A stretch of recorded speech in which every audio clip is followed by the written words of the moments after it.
ఇదే సందడి. రంజాన్ నెలలో బలవర్ధక ఆహారంగా పేరొందిన హలీం ముస్లింలకు, హిందువులకు మంచి ఈవినింగ్ ఫీస్ట్. అందుకే హైదరాబాదీ టేస్ట్కి దేశంలోనే కాదు విదేశాల్లోనూ అభిమానులున్నారు. మటన్, చికెన్ వెరైటీలో లభించే హలీం ఈ మధ్య వెజిటేరియన్ల కోసం కూడా ప్రత్యేకంగా తయారు చేస్తుండటం విశేషం. ఇంత సందడిని తీసుకొస్తున్న హలీం ప్రత్యేకతను తెలుసుకునేందుకు కాసేపు భాగ్యనగరంలో విహరిద్దాం పదండి.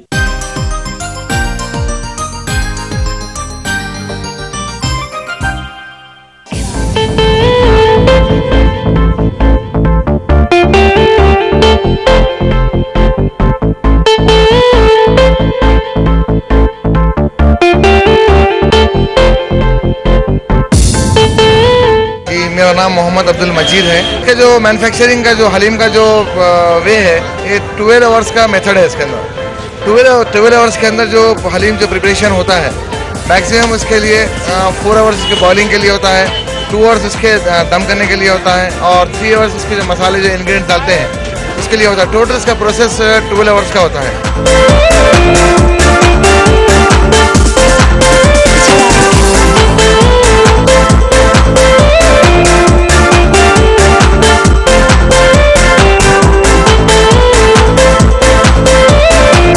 నా పేరు గురునాథ్, మాది కడప. నేను 4 years బ్యాక్ సిటీకి వచ్చాను. ఫస్ట్ టైం ఫ్రెండ్స్ చెప్పారు ఇట్లా హలీం ఉంటుందని చెప్పేసి. రంజాన్ ఉన్న 30 days మాత్రం ప్రతిరోజు వచ్చి తినిపారు.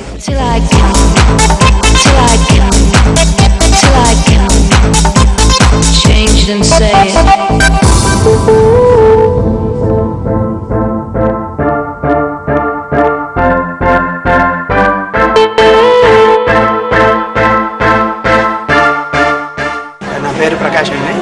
నేను రామ్నగర్ చౌరస్తా నుంచి వచ్చాను. హలీం హైదరాబాద్లో పిజ్జా హౌస్లో చాలా ఫేమస్ అని చెప్పేసి విని ఇక్కడికి వచ్చామండి. హలీం టేస్ట్ ఇక్కడ చాలా బాగుంది.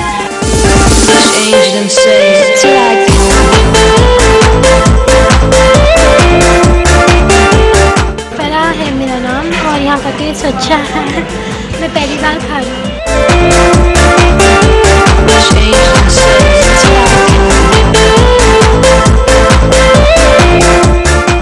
ఇప్పుడు స్మాల్ బ్రేక్, ఆ తర్వాత